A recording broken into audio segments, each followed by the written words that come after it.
Hi, I'm Jessie. Most or all of you know me from previous conferences, get-togethers, or just because I'm awesome and we're a travel slut. I truly was surprised when I found out I was going to be a guest speaker. No, my mom didn't tell me I was snooping. Just kidding. I was talking to her about the get-together and asked who was going. She handed me her phone with the many faces of Moebius page open, and I looked around. I found the post and read over it. I saw I was a guest speaker and almost flipped out. My first thought was, have these people gone crazy? I'm not funny, and I'm not presentable material. I can't even give a school speech without feeling nauseous. But while I was thinking all of this, I was practically jumping out of my chair, choking on a cracker. I was so excited. Talk about mixed feelings. I spent about 2 minutes trying to get my mom to tell me the truth about why she signed me up for this. Her answer was the same. Me and Mr. Tim Smith decided you were perfect for the part. I spent the following 5 minutes saying she was crazy. I'm kidding. I was going ballistic, not knowing what I would say. Would I share jokes? No, I'm sure there are unintended jokes throughout the speech. Would I dance off stage while nervous laughing? No, I was way better than that. But in talking to her, I realized I should just be myself. Talk about my life and how Moebius has affected me since the last conference. Well, let's see. I've gone through 8th grade, with passing with mostly straight A's, got picked on, missed all my Moebius friends, and alphabetized all the magazines on the mail table. Twice. To be completely honest, I haven't even really thought I had Moebius the past school year because everyone knows me. The weird girl who can't smile. Well, Jessie, don't you notice you have Moebius in the 745 selfies you take every day? Not really. Because in the beginning of the summer, I made a pact with myself that I wouldn't really care what anyone thought of me. That I was my own person and I was beautiful. That lasted about a week before my cousin moved to Florida.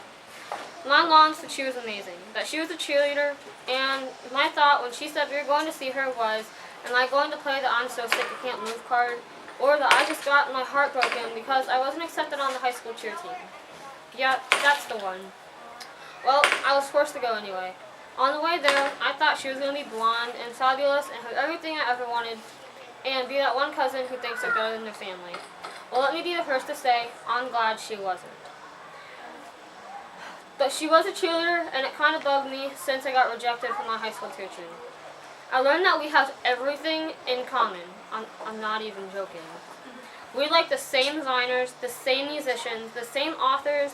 We're the same size, same age, and we're going to the same grade. So basically, we're twins.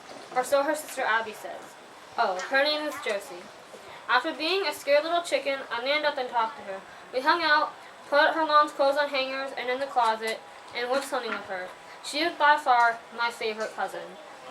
I know, Jessie, it's bad to pick favorites, but she just instantly became my best friend. When she came to my house, we played cards, like about 500 games. We are crazy, weirdly the same person. We look nothing alike, and she's about 5 inches taller than me, but she's still my best friend. And to be completely honest, I've never felt like I've had a best friend until I met her. Why does this relate to how Moebius affects me? Because before I could ever be someone's friend, there's a part of me that reminded myself that I have a condition. Something that I thought would drive them away once they knew. But becoming Josie's friend turned that part of me off. Turned that emotion of fear off. And if you've ever seen the Vampire Diaries, you would get the reference. And in writing this, I realized I have never told anyone that, and that I should give advice to all of you regardless of your age. That letting the fear of being left out, of being judged, or labeled, cloud your letting the fear... I just read the sentence over. Don't let the fear of being left out, or judged, or labeled cloud your judgment, or stop you from walking... Okay, I messed up, I'm sorry. Let me restart that again. The letting the fear of being left out or being judged or labeled cloud your judgment is not the way to walk through life. Don't let the fear of striking out stop you from playing the game. Take it from me. I've been there, done that. Don't let your mind trick you into believing that you can't be yourself, that you have to fit a stereotype, fit inside a little glass box that shows what other people want to see. Sit outside the box and be yourself. If the people don't accept you for who you are, then they're not the right kind of people you should associate with. You get what I mean. If they distance themselves from you, chances are they're just another cluster of clouds during a stormy day. If people are mean, rude, and judgmental towards you, just think of them as a grain of sand on a large beach. They are everywhere and just get washed away and replaced. You don't need them. Having Moebius has taught me many things, and it has rewarded me with so much. I've learned that fitting in isn't everything. that sometimes you need to be yourself and not a perfect role model. I've learned that people come to you for advice when you're yourself and make bold, wise choices. Being myself has made me friends with most of the people I'm friends with today. Recently, to my friends at school, I'm known to them as the friend therapist, mainly because they come to me with problems and I help them pick a solution. I give them advice. So in other words, I'm Dumbledore. About 2 days ago, before writing the speech, my closest friend needed my advice on boys. And before texting her, I thought, what would I know? I've never even had a boyfriend. She had hands full. I'm not even joking.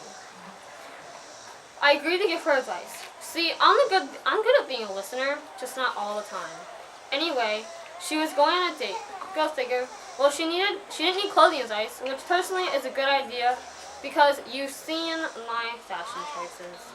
She needed my advice on should she kiss him or not, and I was like, to myself, it's your first date. Jeez. She told me that he really wanted to kiss her, and she really wanted to kiss him.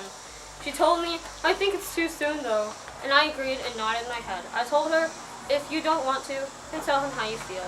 If he doesn't respect you in that fact, then he isn't the right guy for you. Guys should respect what girls want. She took my advice in 2 short text messages, and you know what? He said, can we wait? She said, can we wait? It's just I've always had this rule and would feel more comfortable waiting. And he agreed. I was so proud, I think that I cried.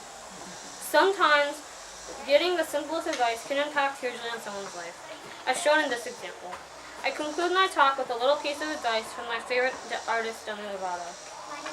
No matter what you are going through, there's a light at the end of the tunnel, and it may seem hard to get to it, but you can do it, and just keep working towards it, and you'll find a positive side of things.